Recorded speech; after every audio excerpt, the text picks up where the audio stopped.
Kasya na ba po ang 500 pesos? Then I said, yes, kasya ng 500 pesos, kasya ng 500 pesos, kasya ng 500 pesos, kasya ng 500 pesos, kasya ng 500 pesos. What's up at welcome sa Pocho Clock. Sa channel nito, mahilig akong sumuri ng mga relo ng mga kilalang personalidad at magbigay sa inyo ng masabot kayang alternatibo. Sa video nito, ako isusuri ng isang sample ng relo ni DTI Secretary Cristina Roque. Dahil po buwan na ng Disyembre at sinabi na ng DTI na kaya naman ng mga pamilyang Pilipino na mag Noche Buena sa halagang 500 piso, minabuti ko na magpa-giveaway ng 500 piso sa 5 swerteng individual na pang Noche Buena ngayong darating na Pasko. Upang malaman nyo kung paano kayo makakalahok at magkakaroon ng pagkakataon na manalo ng 500 piso pang Noche Buena ngayong Pasko, please watch until the end of the video para po sa mechanics. Pagkatapos po nating suriin ang sample na relo ni Cristina Roque. At bago po ako magsimula, wrist check muna. Suot ko ngayon ang Citizen Zenshin Automatic with the dark blue dial. Re-reviewin ko po ang relo na ito. At kung interesado kayong mapanood ang review na yun, know more about the watch, at makapag-desisyon kung para sa inyo ang relo o hindi, para ma-notify kayo, please subscribe to the channel and hit the bell icon. Hindi na ako magpapaligoy-ligoy pa. Tara na! Para po sa relo ni Cristina Roque, magpe-play lang po ako ng clip for our reference. Actually, what happened was when they... Ayan.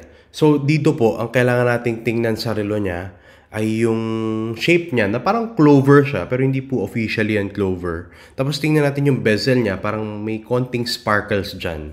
Tapos tingnan natin yung case ng relo na ito, na parang yellow gold tone siya.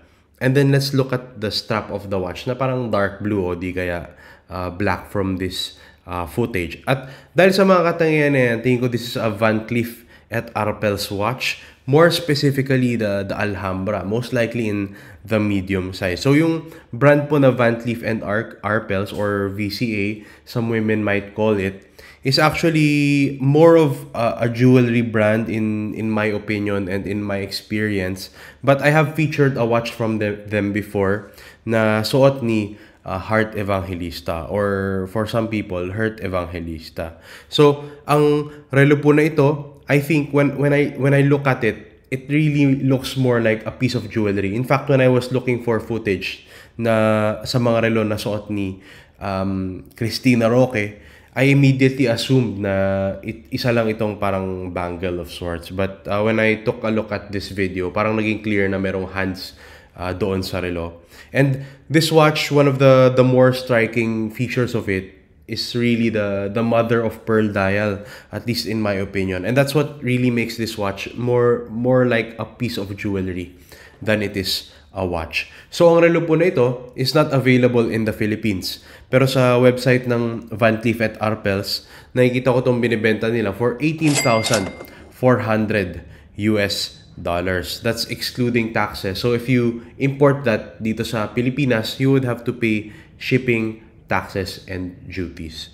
So, in terms of the alternative, I really wanted to promote Filipino trade. Total, DTI naman ang usapan natin dito. At dahil dyan, ang napili kong alternative ay isang Filipino brand na relo. So, yan ang Ibarra Watches Trofeo 1898. Kaya ako po ito napili because of the gold tone case and the unusual shape of the case as well as the white dial.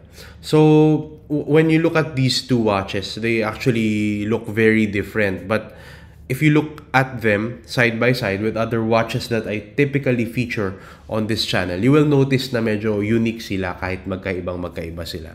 Ngayon, in terms of the concession, sabi ko nga, the case shape is not really an exact match. Walang gems sa bezel ng Ibarra watch na ito. At yung dial nito, hindi mother of pearl. It's a very simple enamel white, but I really love how classy this watch looks. But this for me, itong alternative na ito is unlike the Alhambra, is more of a watch than it is a piece of jewelry. And that's why I'm really a fan of this watch. At Bojan, it's coming from a Filipino brand. So, ang relo na ito sells on Ibarra's website for 12,500 pesos. And there are a lot of variants of this watch. So, kung hindi nyo masyadong trip to, may iba kayong trip, you have a lot of options there. And I suggest you visit the Ibarra website. You have a lot of good options. And you really would be supporting Filipino watchmaking.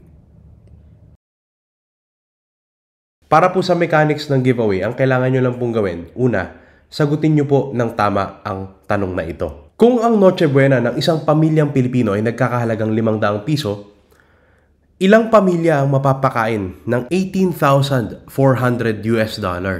na siyang retail price ng relo na tingin ko suot ni Cristina Roque? Para sa tanong na ito, ipagpalagay na lang na ang $1 ay nagkakahalagang 60 pesos. Kapag may sagot na po kayo sa tanong na yan, ilagay nyo po sa comment section down below. At kapag nakakuha po kayo ng tamang sagot, magkakaroon na po kayo ng isang entry doon sa raffle. Kapag nagkamali po kayo, hindi po kayo magkakaroon ng raffle entry. Yung mga nakakuha po ng tamang sagot, pipili po ako at random ng 5 maswerteng nanalo by the 15th of December. So December 15 po ang deadline ng raffle na ito at i-announce ko po yung nanalo by the 20th of December. Konting clarification lang po before po kayo sumagot. Pag-isipan nyo po ng maigi kasi isang beses lang po kayo pwede sumagot. Kapag sumagot po kayo more than once, you are automatically disqualified on the basis of your username. Bago po tayo mag-wrap up, ipi-play ko lang po ulit yung tanong para mapanood nyo ulit. Kung ang Noche Buena ng isang pamilyang Pilipino ay nagkakahalagang 500 piso, ilang pamilya ang mapapakain ng $18,400